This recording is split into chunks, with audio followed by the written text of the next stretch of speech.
again, everybody. So welcome to our new series. This one is on the rise to power of Hitler and the Nazi Party in Germany. So today what we'll be talking about are the conditions in Germany after World War I, because these conditions are really important to understand how and why the Nazi Party and Hitler appealed to the German population so much. This video is about post-World War I Germany. It's part of Stage 2 Modern History, Key Area of Inquiry 2, the rise to power of a dictator. So the conditions in Germany prior to World War I are really important to understanding why World War I hit the German people so hard. So when war broke out in 1914, the German people were a really proud people. They had the best military in the world, arguably, and they certainly had the best army and navy in Europe. They had large territories and colonies, including some in the Pacific, some in Africa, and some in North America. Businesses at this time were thriving. The economy was going well, so people were making money. People were also well educated and living in great conditions before World War I. Things, of course, all changed during World War I and as a result of World War I afterwards. At the end of World War I, things were not going well for the German people. Firstly, their pride was shattered. As I mentioned previously, they really did think that they had the best military in Europe, and they had been defeated, so that was embarrassing for these proud people. All of the war effort had taken a toll on the supplies that were left in Germany. There was very little food left, and so people were malnourished and weak. Coincidentally, there was also the Great Flu Epidemic of 1917, and so when you've got a malnourished population and something like the flu going around, this took its toll on the population. Lastly, and most importantly, an important piece in understanding the puzzle of how Hitler and the Nazi Party came to power is the Treaty of Versailles. This hit the proud people of Germany really hard. The Treaty of Versailles was a source of great embarrassment for the German people.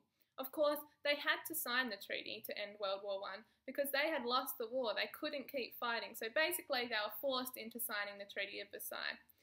The conditions of the Treaty of Versailles were pretty harsh on the German people, and they didn't accept them very well.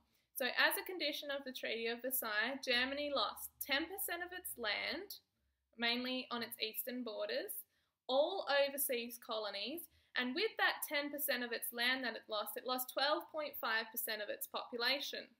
It also lost in that land 16% of its coal and 48% of its iron industry, and these were important for their economy. Another condition that was imposed was that Germany needed to be punished and never have the ability to wage war again. That's what the Allied country wanted. They wanted Germany never to have the ability to wage a war against them again. So what they did is they reduced their army to 100,000. Germany had to keep an army under 100,000, and they were only allowed these 100,000 for protection. They weren't allowed to do anything aggressive with them. They were only for defense. They weren't allowed an air force, and their navy was significantly reduced. And their navy was a point of great pride for the German population. Lastly, and probably the thing that made them most angry, was that they also had to accept responsibility for the war.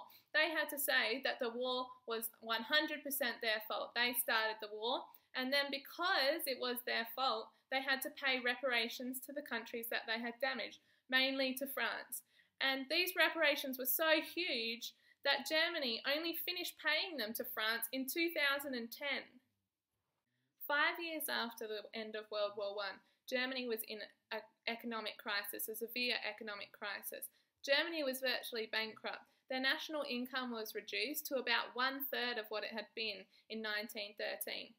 The number of war pensions that the German government needed to pay was huge.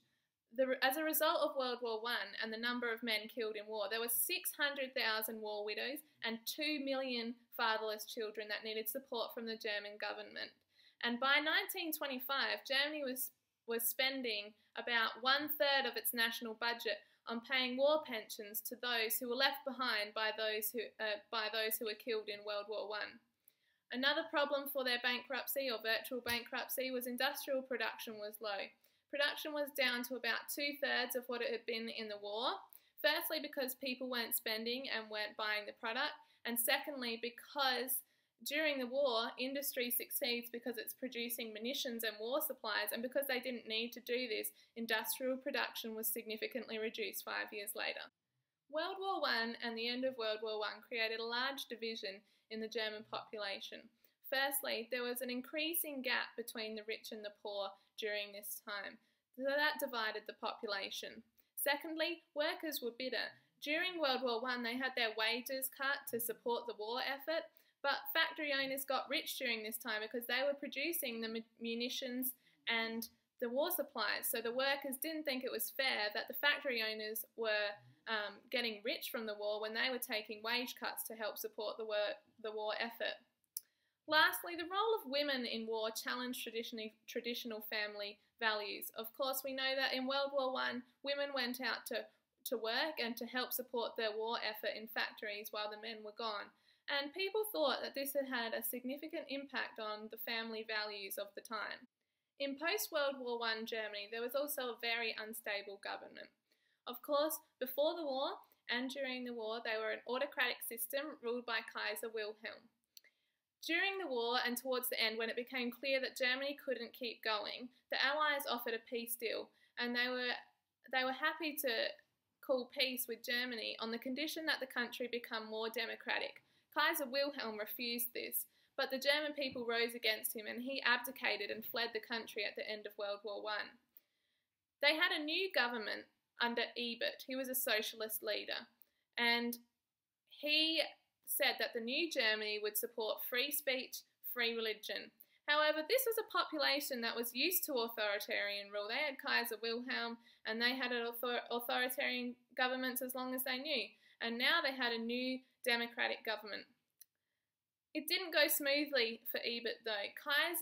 The Kaiser's advisors were still in key positions in civil, judicial and military roles, and they thought that if they could undermine the new leader and the new democratic government, perhaps that they could create a position for the Kaiser to return to rule Germany. And so they undermined the government's every move, making it a very unstable government.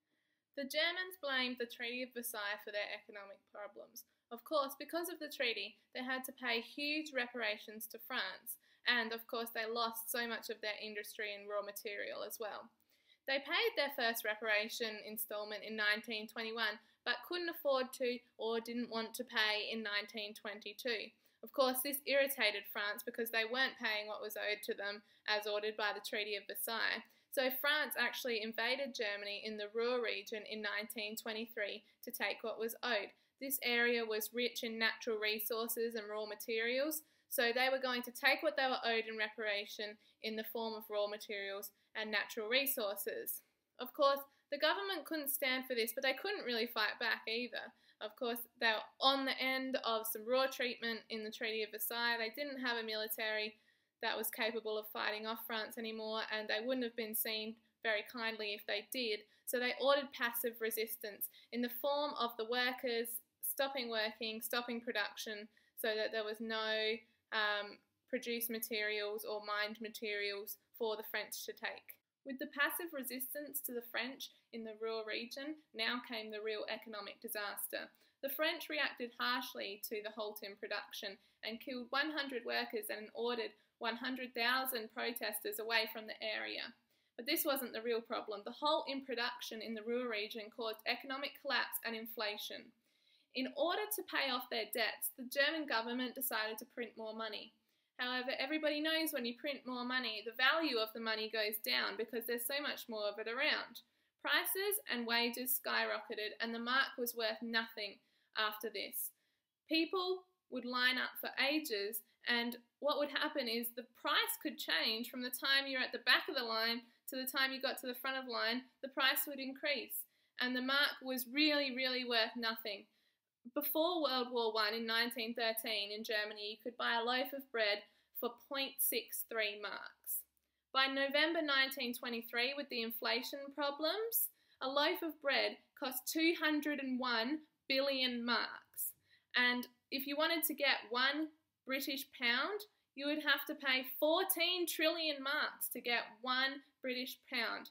People would rather burn their money to create fuel for fire to keep more warm than keep their money, because it was more worth as fuel for a fire than actual currency. Of course, bread costing 201 billion marks could not go on. You just can't sustain a population like that, so a solution had to come. A new leader was appointed in Strassmann, and he took some positive steps to support the German economy. Firstly, he called in all the old worthless marks, burned them, and issued a new currency called the Rentenmark. He called off the resistance in the Ruhr so that production could start again and support the economy, and he negotiated loans from the United States. Now, I've already mentioned these loans in a previous video, remembering that he borrowed £9 billion from the United States to support the German economy after this crisis. And he also negotiated the reparations with France, so they wouldn't be such a big burden on the German government. So he took some positive steps to support and recover the German economy after this huge crisis. Under Strassmann, there were some great achievements for the Weimar government, and there was some stability introduced into post-World War I Germany. Firstly, there was a cultural revival. We all know that war, and this type of war, was a particularly depressing time for people. But when Strassmann came in, there was a great cultural revival. Writers, poets, and artists flourished during this time, and German cities got a real nightlife. People enjoyed going out to jazz clubs and listening to performers, and they also enjoyed the cinema. This was the golden age for German cinema, and they had internationally successful actresses such as Marlene Dietrich. This greatly revitalized the German population. Secondly, Strassmann was a skilled foreign relations person. He had a great improvement in Germany's perception in the international community. By 1926, he had negotiated that Germany enter the League of Nations, and by his death in 1929, he had negotiated with France to reduce the burden of the reparations on Germany, and he had also negotiated to remove all Allied troops from German soil. Although Strassmann had some great improvements for Germany, there were some definite weaknesses in the Weimar government. Firstly, they had an unstable economy. Although they had made great improvements from the inflation crisis, we know from previous videos that these relied on foreign loans, particularly from the United States, which could be recalled at any time. And of course, these were recalled in 1929 when the Great Depression hit. So this was an extremely unstable economy that relied on money from other nations and their economy. So they were intertwined with the stability of another economy. Now, although the cultural scene was flourishing, some people really didn't like that. They thought that the nightlife was a representation of a departure from morals and a representation of decadence, and people should return to the simple country values that had been in Germany prior to World War I.